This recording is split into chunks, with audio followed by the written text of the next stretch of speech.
Estamos ao vivo, galera. Boa noite. Boa Oi, boa noite. noite. Boa noite. Então, vamos aguardar um pouquinho aí o pessoal entrar e a gente começa a enviar para o pessoal. Um pouquinho aí o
Oi, boa noite. Então, nós estamos aqui novamente com esse projeto Para Além do Discurso. Quero desejar a todos uma boa noite, para todo mundo que está participando com a gente.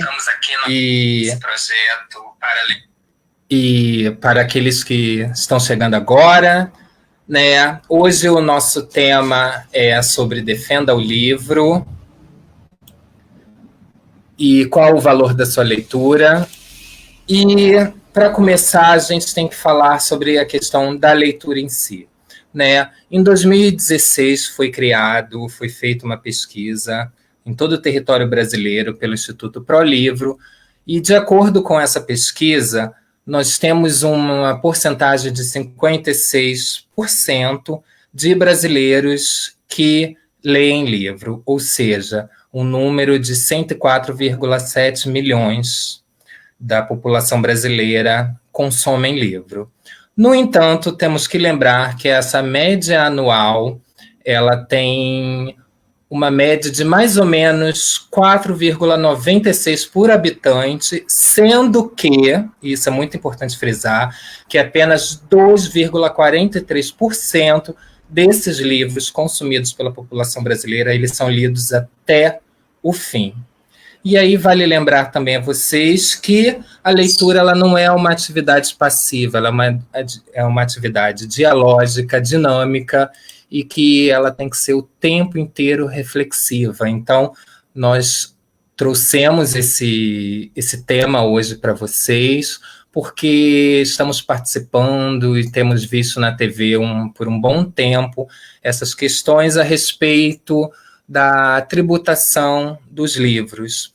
E aí, por isso, nós convidamos aqui Conrad Cabral, que é mestre em economia, né? Junto com o Rodrigo Claro, que é idealizador do projeto e hoje vai participar como debatedor, que é professor de artes e também mestre em artes, para discutirmos as minúcias, esses pormenores sobre a tributação dos livros e como isso pode afetar não só a economia, mas também a arte de um modo geral.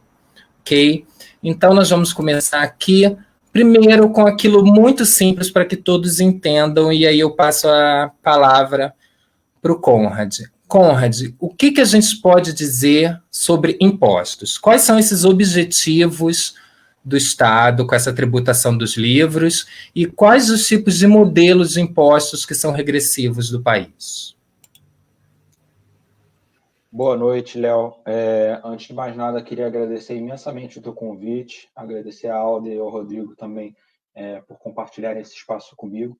Estou muito feliz de poder dar a minha contribuição aqui nesse tema que é super importante e super relevante realmente para a nossa sociedade, né? Antes de entrar propriamente no tema da tributação de livro, eu acho que vale a pena a gente entender para que serve a tributação, né? Por que a gente paga imposto? O imposto, a tributação em geral, ela serve duas funções.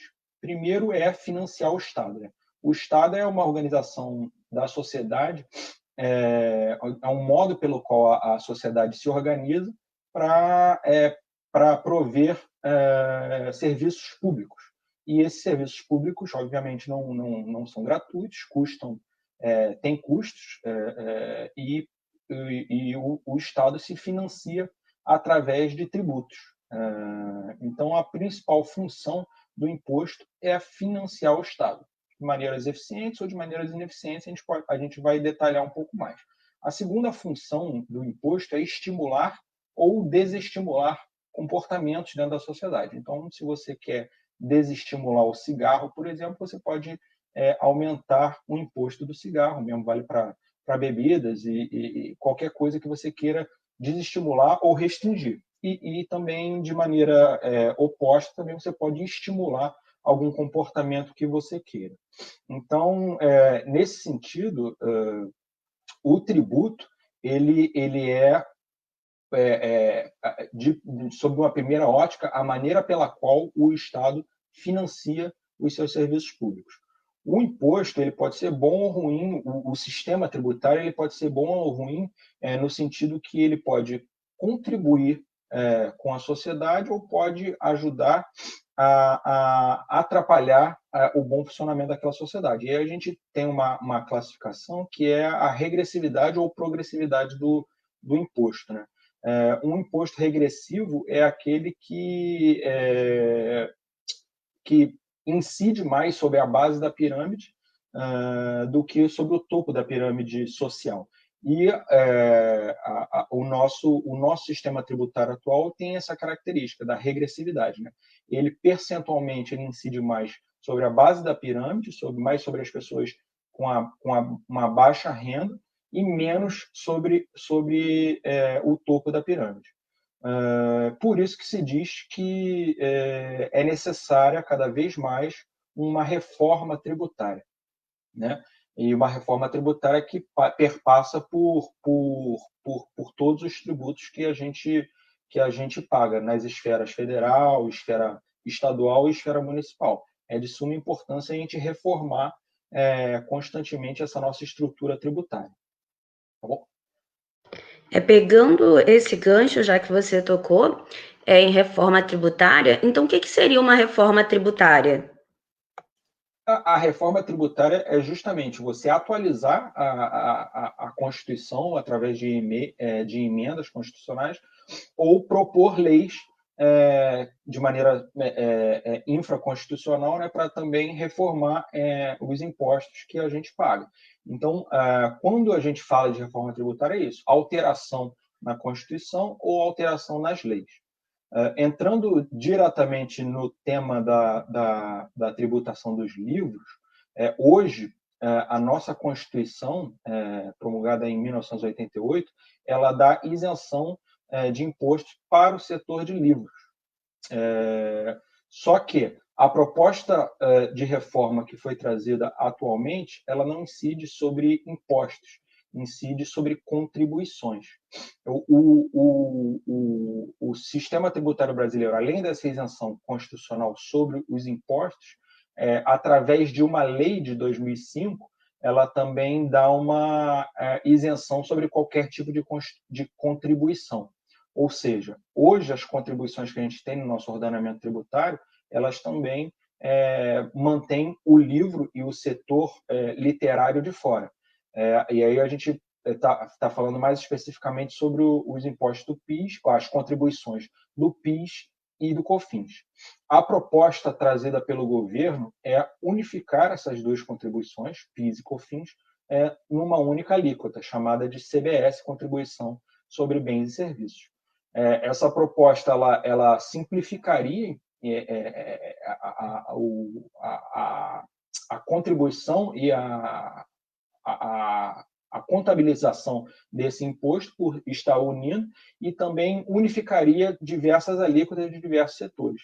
Na proposta, ela acaba que muda a lei de 2005 para tirar essa isenção do setor de livros. Ou seja, na prática, o que aconteceria era que o setor de livros deixaria de ter essa isenção das contribuições do PIS/COFINS, hoje está em 0%, obviamente, para trazer uma alíquota de 12%. Ou seja, na prática, a gente está saindo de 0% para 12% no setor dos livros. Essa que é a proposta inicial do governo. Bom, né, a gente, pelo que você tá nos explicando, né, o Brasil ele precisa de uma reforma tributária, mas essa reforma tributária, né, que está incidindo principalmente, né, sobre o setor de serviços, né, e o consumo, ela não vai ser não vai tornar, né, os bens e os serviços mais caros para o consumidor final? Sim. Né, especificamente nessa questão dos livros, o efeito prático vai ser um aumento nos livros. Isso porque hoje o setor literário como um todo, e eu estou falando de editoras, livrarias, autores dos livros, eles têm esse custo isento, tem essa alíquota isenta, e a partir da promulgação dessa reforma tributária trazida, vão ter um custo adicional de 12%. Isso, obviamente, vai ter um impacto direto no preço para o consumidor final. Uma questão, né? Se eu não me engano, nesse governo, né, que se diz um governo, né, de fundo liberal, ultraliberal, mesmo juntando os impostos, criando uma alíquota única, isso criar mais impostos, que no final algumas mercadorias, não só livros, né, vão ter o seu valor final aumentado para o consumidor devido ao aumento de impostos. Se eu não me engano, telecomunicações, escolas, né, de modo geral, são setores que vão ser bastante também afetados.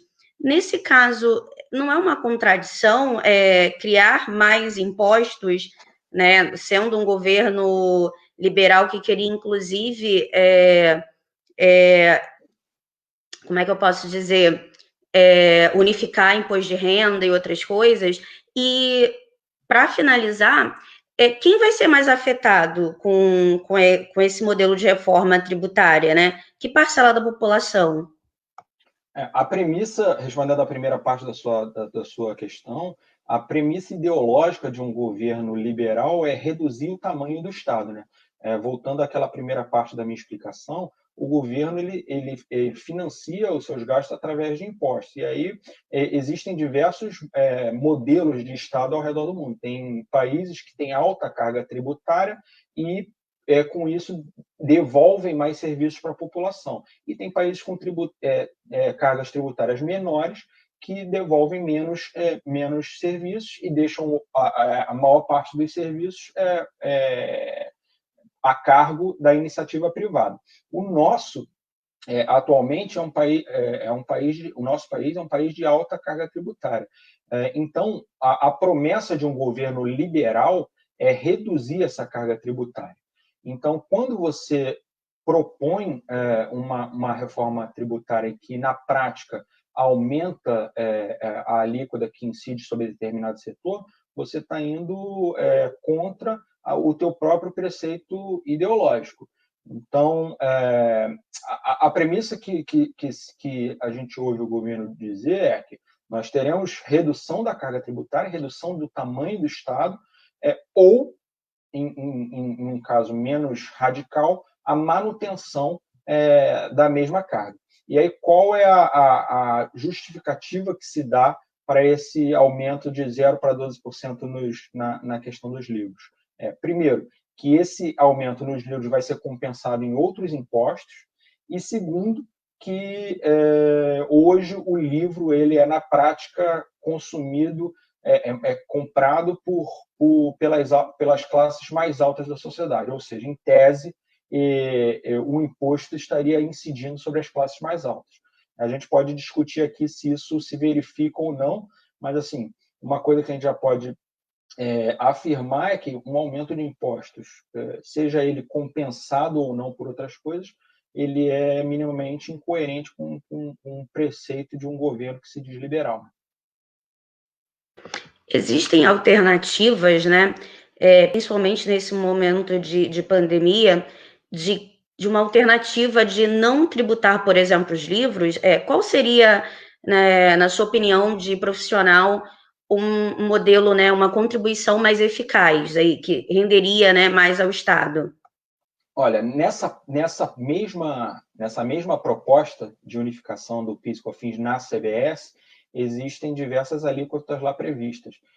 Uma das alíquotas previstas é do setor bancário, que, ao passo que o livro está sendo proposto 12%, o setor bancário pagaria uma CBS de 5,8%. Isso, daí você já vê, obviamente, uma oportunidade, né, de, se você quisesse aumentar a arrecadação dessa CBS, você poderia igualar o setor bancário, por exemplo, e outros setores que mantêm essa isenção, mas o ideal é que a gente buscasse outras fontes de financiamento que não agredisse o setor dos livros.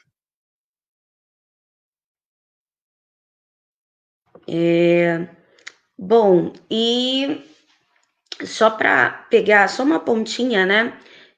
Nesse caso, eu posso dizer que a gente está se propondo a primeira parte, né, de uma reforma tributária, porque ela vai ser dividida em 4 partes. A gente já viu que vai mudar esse modelo, né? Essa reforma tributária, inicialmente, ela vai tornar os impostos no Brasil progressivos ou vai continuar sendo regressivo? Essa mudança ela altera muito pouco a regressividade do nosso sistema tributário, até porque a gente está atacando pouco as verdadeiras causas, pelo menos nessa primeira parte, as verdadeiras causas da regressividade. Com certeza, a tributação de livros não vai contribuir com a maior eficiência do nosso sistema tributário. Entendi. Então, posso dizer que nesse modelo, né, de agora, essa reforma tributária vai onerar mais, vai pesar mais no bolso, né, das classes mais baixas e da classe média? Detalhando a questão da tributação dos livros, quais que são os efeitos além do aumento do preço do livro para o consumidor final, né? A gente coloca já um setor econômico que está sob estresse, que é o setor dos livros, sob um estresse maior ainda. Vocês sabem que, além do Brasil ser um país que consome pouco livro, em comparação com outros países, todos os países estão sob ameaça de outros meios digitais, por exemplo, a internet. Isso tudo reduz o consumo de livros propriamente dito. Então, recentemente, a gente tem visto aí diversos sinais que mostram que o setor literário está sob estresse.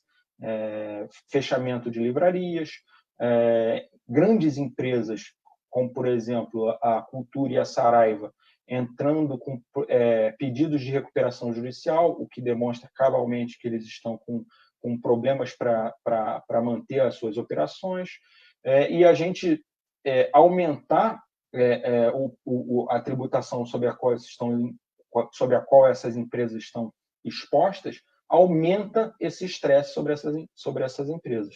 Então, o que a gente pode prever e inferir é que, se esse essa alíquota de 12% realmente se verificar na prática, a gente pode esperar um aumento do fechamento de livrarias, a gente pode esperar um aumento do estresse financeiro com a qual as editoras são expostas. Aumentando esse estresse, a gente pode verificar um movimento de consolidação desse setor ainda maior, ou seja, grandes livrarias que estão um pouco mais organizadas financeiramente, englobando livrarias menores, e o mesmo vale para editoras, né? A gente pode se deparar com um desincentivo para o pequeno autor, para o autor individual, aquele cara que precisa dos royalties do seu livro, dado que o seu livro vai vender menos, ele vai ter uma remuneração menor através do seu livro e vai ter um incentivo menor para escrever novos livros. Então, em todos os aspectos que você olha, do autor, livrarias e editoras, realmente a gente enxerga muitos efeitos deletérios aí desse aumento de alíquota.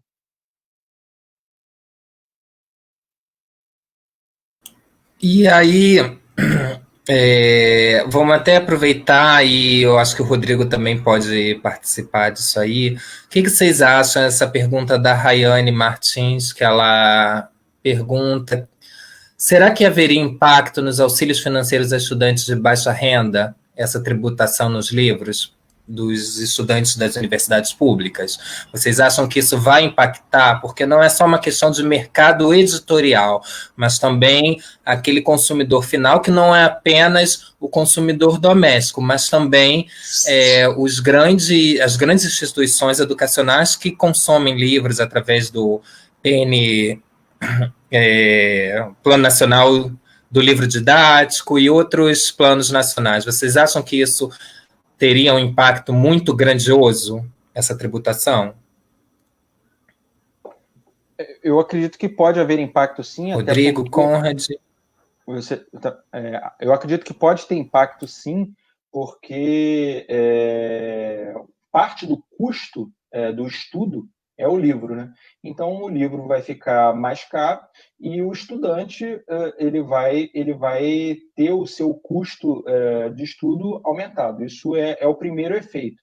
Um outro efeito que a gente pode imaginar aqui é a compra de livros pelas instituições de ensino. Muitas instituições de ensino hoje elas compram livros das editoras e livrarias para oferecer a seus estudantes. Inclusive, o Estado brasileiro ele também é um consumidor de livro. Então, isso pode ter um efeito também de aumento de custo para o próprio Estado na sua proposta de educação. Então, por exemplo, se um estado, se um município abre uma licitação para compra de livros, esse custo de 12% vai estar embutido naquela tributação. E isso pode onerar ainda mais os orçamentos de educação do próprio Estado ao redor do Brasil. Olha, Leonardo, para responder essa pergunta, acho que eu vou fazer um histórico aqui. Em 1946, foi entendido pelo Estado brasileiro o seguinte, que a publicação de livros ela não poderia ser restringida de modo algum, porque através do livro você tem a liberdade de expressão e você também divulga a cultura e a educação. Por isso, em 46 foi entendido isso. Em 1988, quando teve a reforma, esse entendimento continuou. Então, por conta disso, não se era cobrado. Como é que é o nome mesmo? Eu esqueci, Conrad. Imposto, a isenção de imposto. Pela Constituição, a isenção sobre o imposto é garantida pela Constituição. Exatamente. E aí, em 2004, né, virada de 2004 para 2005, a gente deixou também de pagar a questão do IPI e do PIS e do CONFINS para esse setor. Sempre tentando entender a importância da publicação de livros para não restringir a educação, a cultura e a liberdade de expressão. Porém, o que a gente tem agora é essa junção, como o Conrad muito bem falou, dessa ideia de contribuição de bens e serviços, e o livro vai entrar aí nesse lugar. Bom, o que isso pode acontecer? A gente vai entrar numa questão muito grande de aumento do preço do livro. Então, se o livro custava R$200, ele vai custar 220 e alguns quebrados, porque eu sou péssimo em questões de porcentagem. Mas eu acho que, para responder essa pergunta, eu dei essa volta, mas para responder a pergunta da Rayane, é que se o livro vai aumentar, o estudo vai aumentar. E aí a gente vai ter um aumento não só do Estado, em questão do livro, mas um aumento da própria escola particular, que vai ficar mais cara por conta dos estudos, por conta do livro, o curso de inglês que você faz, então tudo vai ficar mais caro que envolva a educação, no caso, né? Eu não vou nem falar de cultura agora, mas que envolva a educação, a gente vai ter vai ficar mais caro, assim, não tem como. Não sei também se ela queria também perguntar, que ela está assim, será que teria impacto nos auxílios financeiros dos estudantes? Não sei se ela também está perguntando diretamente, né, como as bolsas, né, e pelo que tudo indica, sim, né, porque a gente vem, né, passando por um momento já anterior até desse governo de corte, né, gradativos, assim, de bolsas de pesquisa, bolsas auxílio, né, e certamente a tributação dos livros vai tornar cada vez mais a leitura e o conhecimento mais elitista, né? Porque aí, de fato, e quando a gente fala elite, é muito importante que nós estamos falando de ricos, super ricos, milionários, bilionários, tá? A gente não está falando de classe média alta. Então, a galera aí, né, que tem que ganhar pelo menos aí no mínimo aí 50 mil para já estar aí sendo considerado ali no pezinho da elite. Não estamos falando de classe média alta. Então, isso vai impactar principalmente na democratização do conhecimento, né? E também, uma coisa que não está sendo pensado, puxando para o lado da educação básica, é que as editoras grandes, como Moderna, FTD, vão sofrer bastante, né?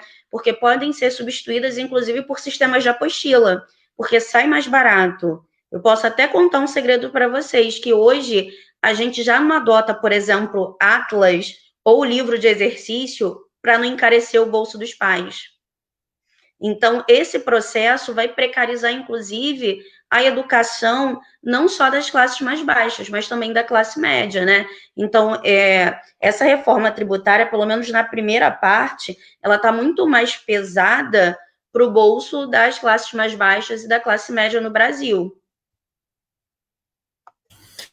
Além de que nós estamos lidando também com um setor que está extremamente em crise nos últimos anos, né? Nós temos observado aí o fechamento de grandes empresas do setor, né, de livraria, e as pequenas lojas, as pequenas livrarias, elas já sofreram esse impacto, né? Nós já vimos várias tentativas de ajuda do próprio público consumidor para tentar fazer com que as vendas alavanquem e que as pessoas elas tenham um acesso maior a esses livros. Então, quer dizer, o difícil é você compreender, quase que paradoxalmente, tributar esse serviço, essencialmente, quando é um mercado que ele não tem um retorno financeiro, nem para as empresas, nem para o consumidor final. Quer dizer, e aí eu fico pensando, por que seria isso? Afinal de contas, nós podemos entrar aí na questão de arte e cultura, que é a questão do Rodrigo, né? Há alguns anos nós temos discutido muito isso em relação a o que é arte e o que é cultura. E percebemos aí uma questão até mesmo do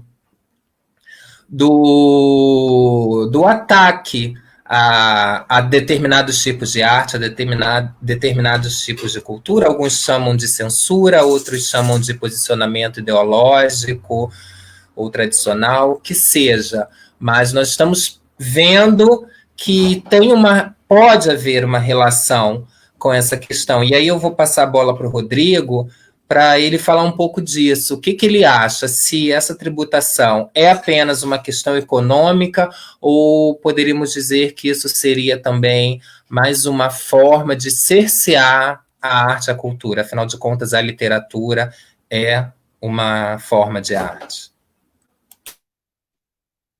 Complicado, hein, Léo? Cara, eu estava aqui pensando, né? Eu fiz umas anotações quando vocês me pediram para entrar aqui para conversar com vocês e com o Conrad, né? E aí eu fiquei pensando em várias coisas e fiz algumas anotações.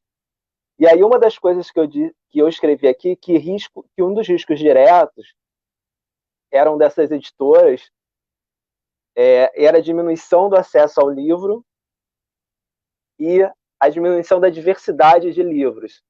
E aí eu acho que que talvez a gente entre nessa questão por aí, né? Na questão da diversidade de livros. Porque tem uma fala do Paulo Guedes, que ela foi dita, que era o seguinte, eu não vou saber dizer ela aqui perfeitamente como era, mas era alguma coisa que assim, se o Estado que era para taxar porque era para os ricos, o livro é para rico, mas que para o pobre o Estado daria esse livro. E aí eu me pergunto, né? E aí pergunto a vocês também e a quem está assistindo o seguinte: que livros são esses que o Estado vai dar para a pessoa, né? Qual é a liberdade que a gente vai ter de escolher o livro que vai chegar?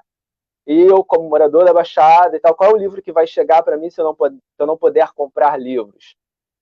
E a gente pode ir num evento, né, que aí já não é do governo federal, mas é do governo municipal do Rio de Janeiro, que na Bienal proibiu alguns livros de circularem porque esses livros tinham temáticas LGBTs. Então, assim, será que esses livros eles vão passar por essa censura também antes de chegar na mão da pessoa, do público final, se ele vier diretamente da mão do Estado? Será que algumas palavras que agora, assim, teoricamente, a gente não se pode dizer em sala de aula, como ditadura militar, vão chegar na sala de aula e questionem o governo de alguma forma? Será que essas coisas vão chegar? Eu não tenho essa resposta para te dar. Uma inquietação que eu tenho para te dar agora é uma inquietação que é a seguinte: além dessa questão da taxação do livro, existe também uma proposta de acabar com a meia entrada em teatros e cinemas, por conta de que a ideia eu pago o dobro, eu pago a metade do dobro, então teoricamente estou pagando a inteira. Mas se eu acabo com essa meia entrada, vamos supor, essa justificativa é válida, acabei com isso. Quem garante que esses preços vão abaixar? Quem garante? Ninguém garante. Então, assim, são coisas que estão vindo, e é um ataque, né? A gente pode pensar também no Queer Museum, que teve, né, aquela exposição. Todo governo mais conservador, ele tem, né, uma encrenca aí com a arte, porque a arte é muito questionadora por si só. Então, assim, a gente tem que pensar. Eu não vim aqui para trazer respostas, eu vim aqui para trazer as minhas inquietações junto com vocês e a gente debater aqui os quatro. E aí essa inquietação é minha. Diz aí, Conrad. Rodrigo, uma nuance disso que você falou é bem interessante.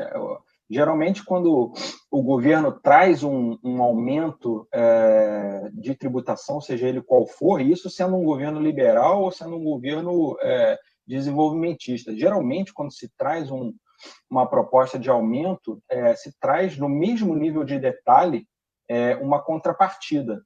E isso nessa proposta não veio, essa contrapartida imediata. Foi falado isso que você citou, que o governo vai contribuir com a educação, com o fornecimento de livros na escola pública, mas isso não foi detalhado com com o mesmo impacto de uma alíquota de 12%. Então, assim, o aumento de tributação está bem claro e cristalino, vai sair de 0% para 12%. A contrapartida disso está muito etérea, muito sem concretude, entendeu? Então, assim, acho que a gente, como cidadão, a gente deveria cobrar também um pouco mais de concretude nessas políticas de contrapartida. Isso separando essa parte do tema. Uma outra coisa que eu também gostaria de falar que é relacionada a isso que você falou é o seguinte: é mais uma medida, é mais uma nuance que mostra que essa medida não é liberal, como o governo disse, porque ele está colocando para si, para o Estado, uma responsabilidade que não precisava ser do Estado. Entendeu? Você vê todos os teóricos liberais dizendo que muitas coisas, muitas atividades deveriam ficar a cargo do indivíduo, da liberdade do indivíduo. E aí a proposta de contrapartida, que não foi detalhada, é que o governo entre para colocar o livro na mão daqueles que seriam prejudicados por essa medida. Então, assim, também é mais não digo uma incoerência, mas uma divergência do próprio preceito liberal, né? Mais uma nuance disso que eu já tinha mencionado. E eu ainda me pergunto, Conrad, o seguinte: foram feitos cortes, né, do investimento da educação por conta de tudo que está acontecendo, enfim. E aí, assim, com esses cortes e ainda vou pagar os livros a mais, que vão estar mais caros, né? Eu acho meio incoerente isso daí. É uma inquietação, Rodrigo, porque se é para enxugar o Estado, né, não tem que desinchar a máquina pública, como é que o Estado vai se comprometer a distribuir livros para a população mais pobre, sendo que esses livros estarão mais caros? Né? Se o governo é liberal, cadê a premissa de um governo liberal, que é a liberdade do indivíduo de consumir aquilo que ele deseja? Né? Esses livros chegarão nas escolas? Terão livros, por exemplo, em escolas? Existirão, por exemplo, as escolas públicas também adotam paradidáticos, né? Os alunos mais pobres, eles só têm acesso a livros de literatura, por exemplo, na escola que eu trabalho com o Rodrigo, tem, por exemplo, Game of Thrones na biblioteca. E os alunos vão lá que é uma coleção cara de livros, os alunos vão lá e tiram. Isso não vai mais acontecer, né? Então, aí a gente também já começa a ver, pegando a fala do Conrad, que está existindo aí, ao mesmo tempo, o movimento de simplificar de uma reforma, mas ao mesmo tempo que você está acirrando aí a desigualdade na distribuição do conhecimento e da cultura. Seria isso um ataque, como o Rodrigo falou, já que é um governo conservador? E aí, gente? Em relação ao objetivo final, acho que só eles mesmos podem responder para as consciências deles, né? Mas o efeito prático, com certeza, vai ser esse. Se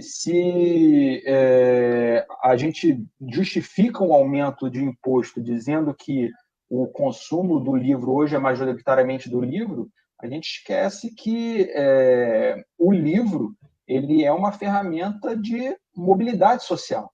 Então, por mais que exista essa dinâmica de consumo, que é uma dinâmica injusta, o governo e suas políticas deveriam contribuir para alterar essa dinâmica social, e não para aceitar como um fato dado e vamos alterar, vamos pegar isso e vamos nos financiar com base em uma característica injusta da nossa sociedade, entendeu?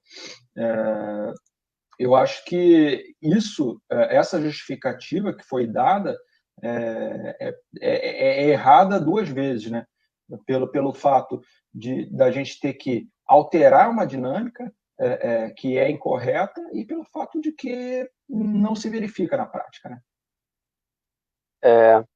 Léo, eu vou voltar um pouquinho naquela sua questão que você perguntou, né? Que eu acho que tem a ver com tudo isso que a gente está conversando, e falar sobre a Biblioteca de Alexandria.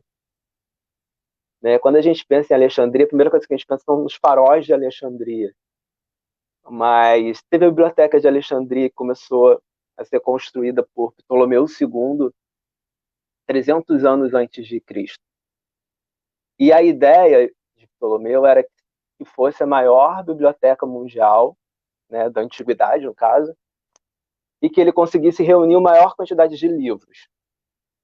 De fato, passou para Ptolomeu III, e eles conseguiram criar essa biblioteca. Na época, né, mais ou menos 1 milhão de livros, né, e aí livros escritos à mão, né, no papiro, naquela época. E aí, lá, Léo, a gente vai ter zoológico, local de anatomia, tudo dentro da biblioteca, e astronomia. Com isso, eu vou ter lá um cara chamado Dionísio, que vai estruturar toda a escrita que a gente tem hoje, o Arquimedes, que vai ser o pai da engenharia, e o Herófilo, que vai ser um médico que vai descobrir que a gente tem inteligência pelo cérebro e não pelo coração. E aí, e essa biblioteca depois ela some. Alguns acreditam que tenha sido por conta de questões religiosas, que tenham colocado fogo nessa biblioteca, e outros estudos dizem que não, que ela foi se destruindo com o tempo. E aí, quando os religiosos chegaram, já não tinha mais quase nada dessa biblioteca também, mas que esse ataque religioso ele teve nessa biblioteca. Mas eu tô levantando isso tudo porque algumas pessoas, alguns estudiosos dizem o seguinte, alguns historiadores, de que se essa biblioteca tivesse continuado de pé, talvez a gente não teria passado pela Idade das Trevas, pela Idade Média. E muitas das coisas que foram comprovadas lá na época da biblioteca, a gente está conseguindo comprovar hoje. E aí eu fico me perguntando assim, quando a gente coloca essa taxação, essa falta de diversidade dos livros, tudo, se de certa forma, né, e aí com muitas aspas, a gente não está também proibindo esse acesso, sabe? Queimando livros. Eu acho que talvez queimar livros seja uma metáfora muito forte, né? Porque não é a mesma coisa que aconteceu, pelo menos como os nazistas fizeram. Mas essa taxação, ela inibe esse conhecimento, né? Como o Conrad falou, eu posso ajudar ou atrapalhar o consumo de tal coisa. E essa taxação vai atrapalhar, né? Eu posso estar deixando de criar novos cientistas, novos engenheiros, porque eles não vão ter mais dificuldades de conseguir acesso a esses livros. E aí eu achei importante fazer esse paralelo, porque talvez ele fique muito mais claro, pelo menos para mim, quando eu falo isso. A Lourdes... Com certeza. E é interessante porque dentro das pesquisas para esse trabalho hoje, né, ele diz que o índice de leitores, segundo o Instituto ProLivro, na sua maioria, crianças e adolescentes, principalmente na faixa de 11 a 13 anos, ou seja, 84% dos leitores é dessa faixa etária. E o que acontece? Foi constatado que as que menos leem são as a partir dos 70 anos. Então, eu pergunto, não é um movimento ainda de diminuir e evitar essa disseminação do conhecimento, mas, além disso, piorar uma situação educacional que já é extremamente ruim, afinal de contas, né, há todo um trabalho de estímulo à leitura, e que agora com essa tributação, como acho que a Evelyn colocou, a Lourdes também pontuou aqui, a questão do livro paradidático, a questão dessa diferença entre escola pública e escola particular, ou seja, pelo que nós falamos até agora, o resumo é de que ninguém, até o presente momento, viu uma vantagem em taxar esse tipo de serviço, né? Então, o que vocês acham? A gente pode dizer que isso também é um movimento de elitização da educação, do ensino e da cultura, ou nós estamos realmente indo contra essa democratização? Porque há uma diferença entre você tentar democratizar e você elitizar, né? O elitizar tem aquele ponto muito mais negativo de que você deixa bem claro de que você não deseja que uma grande parcela da população tenha acesso a determinado tipo de bens, serviços ou produto. E a democratização é aquele lado bem positivo de que as pessoas, de que esse bem, esse produto, serviço, ele deveria ser aberto a todos. Mas aí há uma certa agenda cruel, porque você vai taxar um serviço, porém escondido, né, fantasiado de que você está fazendo um bem maior, mas no final das contas as populações, as camadas mais baixas da população e da sociedade brasileira, elas vão ter um menor estímulo à leitura, né? E a gente já sabe que é a classe média alta, que vai às grandes livrarias e faz proveito disso. Então, o que vocês acham? Vocês acham que nós estamos partindo de mais um movimento de elitização da arte, da cultura literária? Olha, para responder a tua pergunta, Léo, eu teria que tentar imaginar quais que seriam as vantagens de uma medida como essa, né? As desvantagens a gente já falou inúmeras aqui, né? A gente consegue elencar facilmente várias desvantagens, vários problemas, vários efeitos negativos que essa tributação causa. Quais que seriam os efeitos supostamente positivos? Uma é você melhorar a situação fiscal do Estado, né? Em tese, você aumenta a receita do Estado, e aí você melhora a situação do Estado, e aí você conseguiria, em tese, atrair mais investimentos.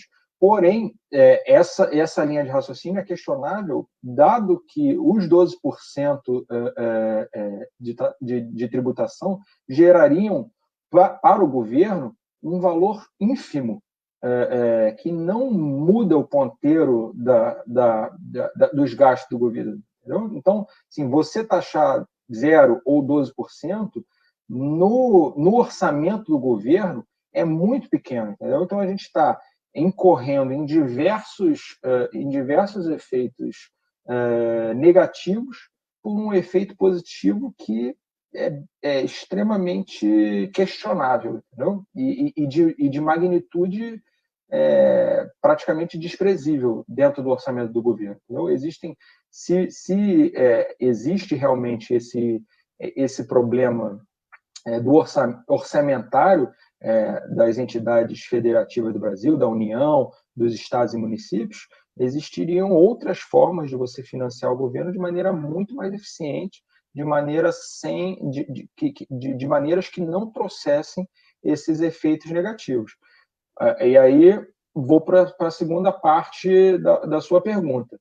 Se a gente está conseguindo aqui elencar um monte de vantagens e a gente tem dificuldade para mensurar uma que seja um efeito positivo, qual é a intenção por trás de uma medida como essa? Só pode ser parte de uma intenção cultural, né? De uma intenção de realmente elitização do conhecimento. Então, é difícil você ter outra interpretação diferente dessa que a gente tem, entendeu? Os efeitos negativos são muitos. O efeito positivo é pequeno, praticamente desprezível. Então, qual que é a intenção por trás disso, entendeu? Eu não sei se eu tô olhando para a câmera, se eu não tô, porque eu tô pelo celular pela primeira vez. Eu acho que eu tô olhando para a câmera, acho que eu não tô. Léo, eu acho que eu não entendi nada da sua pergunta, mas vou tentar responder. Cara, eu acredito que, assim, essa ideia de elitização da cultura, ela sempre existiu, né? A gente sempre tenta fazer com que a cultura do outro, ainda mais se esse outro ele for pobre, que ela é uma não vou nem falar o termo subcultura, mas que ela é uma cultura inferior, né? Porque subcultura é outra coisa. Mas ela é uma cultura inferior. E aí eu me coloco aqui com os meus alunos na Baixada Fluminense, no Rio de Janeiro, num lugar totalmente precarizado. O quanto de cidades na Baixada possuem teatro ou possuem cinema? Que filmes são esses que chegam para esses moradores da Baixada? E aí eu não vou saber dar números, talvez a Alda saiba melhor do que eu, né? Mas eu vou botar aqui por Nilópolis, que é onde eu moro. Eu tenho 3 salas de cinema, 2 ou 3 salas de cinema, um único espaço de cinema, não tem um teatro. O teatro que tinha foi demolido. E aí, assim, eu já precarizo o acesso dessas pessoas a chegarem a um teatro, a chegarem a uma livraria. A gente tem uma pequena livraria no centro de Nilópolis, que tem pouquíssimos livros. Eu nem sei agora com a pandemia se ela sobreviveu. Porque tem isso, né? Eu não sei se com a pandemia ela sobreviveu. Então, para pegar um livro que não tenha dentro da escola, ele vai ter que ir ao centro do Rio de Janeiro. Ele vai gastar para chegar ao centro do Rio de Janeiro. E aí ele vai nessas grandes livrarias. E, por sua vez, também estão pedindo arrego, sabe? Estão muito mal das pernas. A Saraiva e a Cultura, elas estão devendo milhões. Então, como acabar com isso, sabe? Eu não consigo ver vantagem, e aí, tipo, eu não consigo ver vantagem nenhuma em aumentar esses preços. Pode ser que alguém chegue aqui um dia e fale, entre aqui, escreva aí na live pra gente falar assim, não, a vantagem é essa, essa e essa. E aí eu vou aceitar, mas o Conrad aí vai chegar e falar, não, tem, não tem, realmente existe, porque eu, como sendo um cara de artes, eu não vejo. Né? Eu só vejo, mais uma vez, essa afirmação de que, olha só, a minha cultura, eu sou mais letrado, eu sou melhor que você. A gente continua mantendo o status quo. Que é esse status que vai dizer que, por exemplo, sei lá, que antigamente dizia que o samba não era legal e que hoje diz que o funk não é legal, ou que o trap não é legal. Por aí vai. Não sei se eu te respondi. Sim, sim. O pessoal do chat aqui está colocando vários exemplos de queima de livro, de desestímulo ao livro. E por que isso acontece? Porque o livro e a educação como um todo, né, é o principal, hoje, nas sociedades modernas, mais do que nas sociedades antigas, hoje é o principal meio de mobilidade social. Então, se você reduz o acesso à educação e aos livros, você acaba que conserva as sociedades do jeito que estão. Então, é meio que constante na história da humanidade que governos que gostariam de manter o seu poder por mais tempo tomassem esse tipo de medida, né? De desestímulo à educação, desestímulo aos livros. Para trazer um outro exemplo aí também, os livros em línguas que o povo não dominava, né? Durante muito tempo, os ensinamentos religiosos estavam em latim. A questão religiosa era a principal fonte de conhecimento das pessoas, né?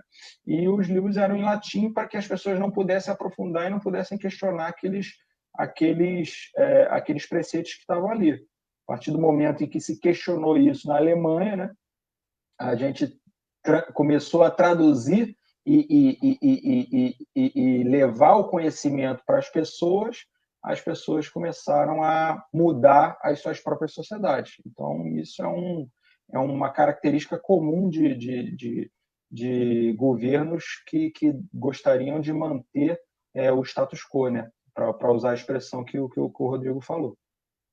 E eu fico aqui agora, assim, tipo, me veio uma questão que foi a seguinte: quantas pessoas leem, que a gente conhece, leem muitos livros, né? Claro, eu tô aqui com o Léo, com a Alda, com o Conrad, que são pessoas que leem. Mas, assim, as pessoas em volta da gente, né? Eu sou o maluco da família, assim, tipo, o Rodrigo tá lendo outro livro. E, assim, quando taxa, teoricamente parece que essa pessoa que não leu o livro, ela não tá sofrendo nada, né? A ideia é que parece que, assim, tipo, não me atingiu. É muito sutil. E entra até essa questão de você debater o tipo de leitura das pessoas, né? As literaturas consideradas canônicas, consagradas, elas ainda continuam relegadas. Então, há também essa grande questão, porque esse grande número que eu citei logo no início da nossa live, de quase metade da população brasileira leitora, mas é uma questão muito mais quantitativa do que qualitativa. Então, quer dizer, nós ainda temos essa discussão, que a gente não vai poder aprofundar isso, mas é sobre a qualidade da leitura, do que se lê. Então, quando você começa a criar mais novas barreiras para um acesso à leitura, você está criando cada vez mais o difícil acesso a isso. E aí entra a questão do... Esqueci o que eu ia falar. Entra a questão do... Gente, esqueci o que eu ia falar. Deixa eu só então falar rapidinho que, como geógrafa, eu preciso alertar o seguinte. Pera, ficou mudo sem querer. Quando você taxa livros, né? O Rodrigo falou de sutil, né? Que as pessoas acham que não estão sendo afetadas, mas é importante relembrar que esse imposto, que livro não é só livro, por exemplo, que está aqui atrás de mim, né? Vocês falarem livro, eu olho para minha frente assim, tem um buffet que eu estou na sala e o meu buffet é só livro, em cima dele, pilhas de livro, né? Enfim. Mas o que acontece? Não é só, né, o livro não é só livro tipo Game of Thrones, que aqui tem Harry Potter atrás, enfim. É livro didático. Atlas é livro, né? Tabuada é livro. Bíblia é livro. Então, isso afeta todo mundo de alguma maneira. Né? Por exemplo, a minha família inteira é católica. Os livros do Padre Marcelo serão taxados. Né? Então, isso afeta desde a literatura secular, né, aos clássicos, até uma simples cruzadinha. Sabe aquela cruzadinha que você compra? Isso também vai ser taxado em 12%. E quando você tem essa situação, a gente também tem aí o imposto servindo como máquina de perpetuar desigualdade. Então, nesse primeiro momento, a reforma tributária, talvez ela não devesse nem ser chamada de reforma, porque reforma traz mudança. E ela não faz de uma mudança, que mudança é mudar a estrutura. E a estrutura dos impostos no Brasil, ela é regressiva. Ela incide muito sobre o consumo. E quem gasta tudo que ganha consumindo são as classes mais baixas.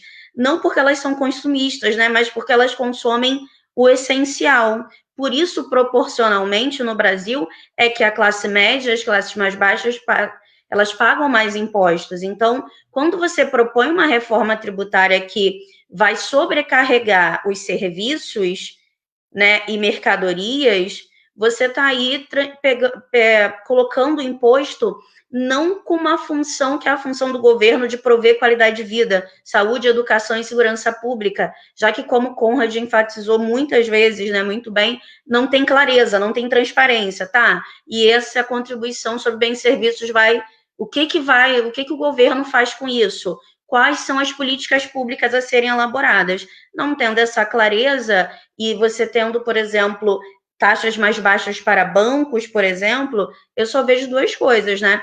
Que é estruturalmente se tornar uma máquina de desigualdade maior ainda, através ali, né, de você não permitir que a população tenha acesso ao conhecimento, à cultura e à arte, que é direito da Constituição, e assim, né, você promover, inclusive, o endividamento, né? Porque se tudo vai estar mais caro, até a classe média, que já é uma classe que tem mais acesso a livro, ela também não vai consumir, que é uma questão de escolha, né? Porque vai estar mais caro o telefone, a internet, a escola do filho, a academia, o curso de inglês, o plano de saúde. Então, será que ela também vai consumir livros? Eu só queria responder a Lourdes rapidinho, que sim, a Academia Brasileira de Letras se pronunciou, tá? Emitiu uma nota, sobretudo com a preocupação do mercado editorial, que já está tão fragilizado no Brasil. Pois é, né? É o que eu já tinha falado, né? O que a gente pode testemunhar a partir de agora é cada vez mais uma consolidação do mercado editorial e do mercado de livrarias, né? Então, as grandes empresas vão acabar engolindo os pequenos, né? Então, aquela livraria de bairro que você conhece, que você frequenta, provavelmente vai virar uma Amazon, provavelmente vai virar, talvez não uma cultura e uma Saraiva que estão em problemas, mas com certeza vão ser englobadas por empresas maiores que têm mais estofo financeiro para suportar esses 12%. Né? Eu queria também responder uma outra pergunta aqui sobre os e-books, que foi feita pelo Douglas Santos. Sim, os e-books são considerados como livros, então eles também estão sujeitos à mesma tributação dos livros físicos. Então, a tendência é que o preço dos e-books também aumente se essa proposta for promulgada. Né? Eu só queria falar um negócio que além das editoras, né, quem vai sofrer também são os autores independentes, claro, mas o cara que é designer gráfico e o ilustrador, que também vão entrar aí nesse meio aí. O que acaba que, assim, a gente está falando muito do livro já feito, né? Mas acaba que desestimula também o livro que ainda não foi feito, né? Então, se o autor já escreveu um livro, já escreveu o segundo livro, o terceiro livro, o quarto livro vai ser menos interessante para ele, porque os 3 primeiros que ele já escreveu não estão rendendo tão assim. Então, a produção de novo conhecimento também fica dificultada, né? Por essa medida. E era exatamente isso que eu ia falar, que o Rodrigo citou aí, era a questão de como isso afetava os autores. E como o Conrad falou, não afeta só e desestimula aquele que já vai para o terceiro, para o quarto livro, mas também vai ser muito problemático a espera e a expectativa em relação aos novos autores, o quanto eles vão ter de capacidade de atrair público e lucro para as editoras. Isso vai ser muito complicado, porque se você já tiver um nome consolidado, já se imagina que você vai dar um mínimo de lucro ou alguma venda, né, em cima desses livros. Mas e esses novos autores? Como eles vão fazer? Né? Já é difícil você publicar um livro, você encontrar uma editora que compre a sua ideia, você sendo um jovem autor ou um novo autor. E aí, você encarecendo o produto, a arte dessa pessoa vai se tornar cada vez mais difícil. E aí nós podemos até ver, né, nas ruas o quanto encontramos de artistas de rua oferecendo cordel, oferecendo suas produções independentes por um valor irrisório, e ainda assim eles têm dificuldade nessa venda.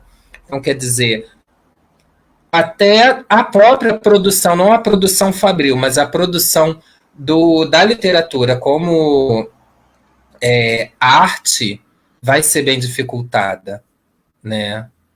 Então, é algo para se pensar, e eu acho que a gente conseguiu abrir essa rede, mostrar que não é simplesmente, olha, vai taxar, vai ser caro para quem quer comprar. Não, é uma cadeia, uma reação em cadeia, um efeito dominó que vai afetar vários setores e vários espaços, né?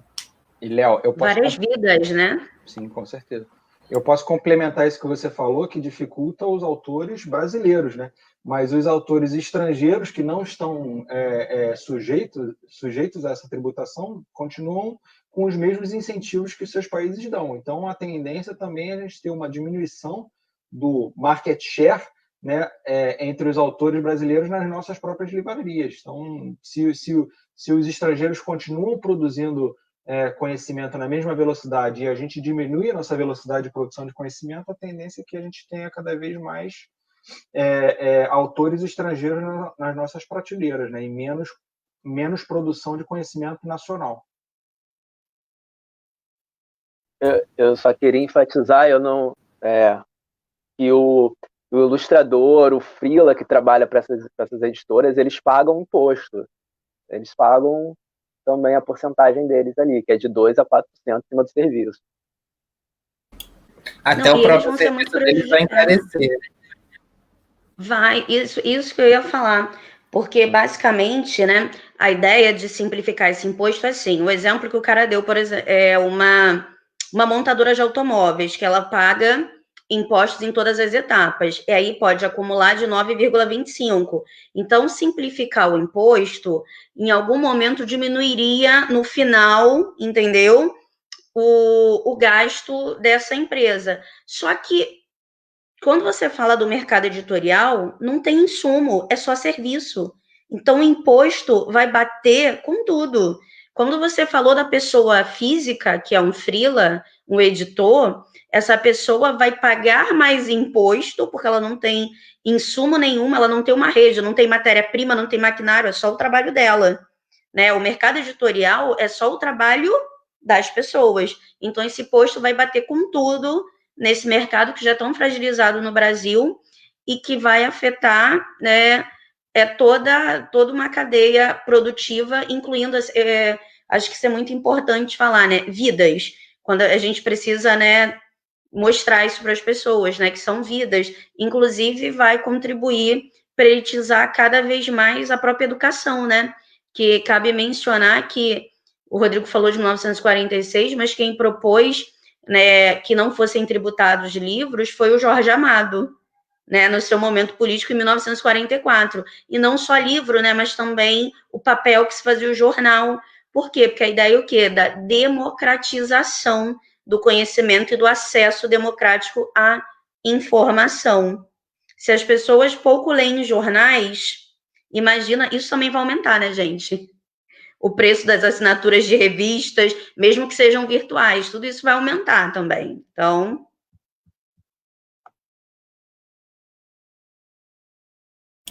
Isso mesmo, Alda. E aí foi ótimo, até agradecer a Lourdes que ela fez uma linha do tempo, né, com essa relação de que não foram apenas os nazistas, mas isso é, como disse o Rodrigo, é secular e essa atitude de impedir o acesso à leitura, né? E aí eu gostaria, então, como a gente sempre faz, pedir a vocês sugestões. Vamos começar com os debatedores. Conrad, se quiser pensar em alguma coisa, mas sugerir uma leitura, um filme, alguma coisa que esteja relacionada à temática de hoje para a gente oferecer ao público que nos assistiu hoje, Rodrigo, Alda. Eu vou começar com livros Caminhos do Livro, uma coletânea de artigos. Eu não vou conseguir ir lá buscar, infelizmente ele está aqui, mas eu não vou conseguir buscar, mas o nome é Caminhos do Livro. Mas, como sempre, a Alda vai montar o cardzinho e depois vai mandar para vocês. E, em relação à leitura, né, também vamos indicar Humberto Eco, né? O Nome da Rosa, tanto filme quanto livro, que ele discute realmente essa importância da literatura e da difusão da cultura. Léo, eu não tinha nem me preparado para essa tua pergunta, mas quando você fez a pergunta, eu pensei exatamente no Humberto Eco, mas pensei em outro livro que eu li recentemente, que é O Cemitério de Praga. O Cemitério de Praga, assim, eu li faz uns 4 meses, até recomendei nas minhas redes sociais. Eu acho que, apesar dele se passar no século XVIII, ele se adequa como uma luva para os tempos que a gente está vivendo, porque ele trata ali de temas como falsificação da informação, direcionamento das massas através de falsificação da informação. Então, assim, se eu tivesse que recomendar um livro hoje para os nossos espectadores, eu recomendaria fortemente O Cemitério de Praga, do Umberto Eco. Olha, sabe que eu esqueci desse negócio? Eu que inventei esse negócio e esqueci. Mas eu poderia, eu tenho aqui para indicar uma peça que é uma leitura, eu esqueci agora o nome do autor, mas é O Alienista, que não fala absolutamente, não fala Machado de diretamente Assis. sobre... Obrigado. Eu acho que não fala diretamente sobre o assunto, mas fala sobre essa alienação toda, eu acho interessante. E um filme da Netflix chamado Leitores pela Liberdade, que acho muito legal e acho que vale muito a pena dar uma olhada. Bom, antes de indicar, eu queria dizer como professora, tá? Professora de geografia, isso fique muito claro, né? Porque esse é perfil, né, da galera dessa área, que assim, para a gente ser mais crítico, né, em relação a essas propostas, cobrar mais transparência, até porque livro, arte e cultura é o que faz o ser humano ter pensamento crítico. É o que faz, de fato, o ser humano exercer seu livre-arbítrio, né? A sua liberdade de expressão. É o que faz ele compreender o mundo como ele é, o seu papel no mundo. Então, não existe, né? Como já foi muito bem dito, né? Pelo Conrad, pelo Rodrigo e pelo Léo, não existe possibilidade, né, de um país desenvolvido se não tiver uma educação desenvolvida. Não existe possibilidade de uma educação de qualidade sem leitura. Né? Isso é impossível. Então, pegando essa temática, né, do que eu acabei de falar, eu vou sugerir tanto a série quanto o livro O Conto de Aia. Também tenho aqui, mas não vou pegar porque está na confusão dos meus livros, mas vou colocar, tá bom? Tanto a série quanto o livro, Conto de Aia, e que, para quem quiser, tem a continuidade, né, que é Testamentos. Ok. E aí, então, a gente começa a encerrar aqui. Olha aí, teve mais uma 1984, George Orwell. A Lourdes também indicou aí o filme Escritores da Liberdade. Então, quer dizer, Quarto de Despejo, de Maria Carolina de Jesus. Várias indicações e vai entrar para o nosso card. E para finalizar, queria agradecer ao Conrad, que hoje ele é o nosso convidado, né, especial, que aceitou esse convite que nós fizemos. Né? Agradecer a Rodrigo, que saiu da técnica e do bastidor e entrou ali no debate. Enfim, só faltava ele debater. E agora conseguimos, né, Alda? Agradecer a Alda sempre, porque é maravilhosa aí na técnica, nos bastidores, fazendo ótimas colocações. Agradecer ao grande público. Quero ser especial também. Que tem. Oi? O que você falou? Eu quero ser especial também.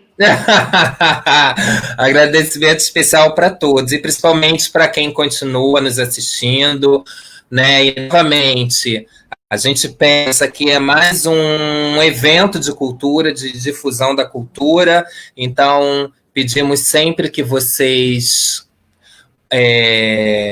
viralizem o nosso projeto, convidem as pessoas, que sempre quinzenalmente a gente está aqui chamando o pessoal para debater alguns temas, e vocês viram que vocês também debatem aí de casa junto com a gente, então é um exercício extremamente dialógico e colaborativo.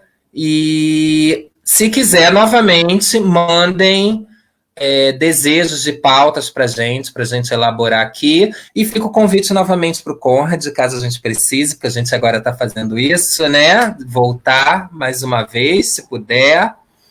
E agradecer a todos. Muito obrigado, mais uma vez.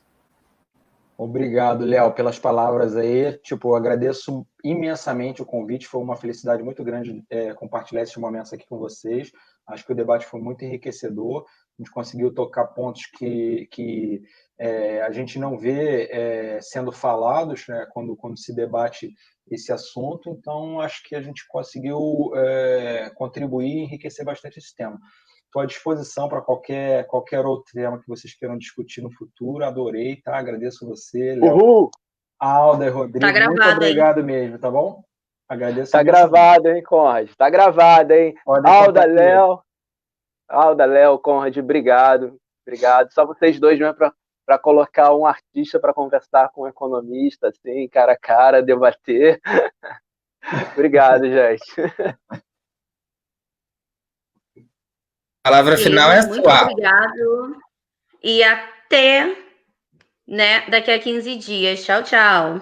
Tchau, tchau.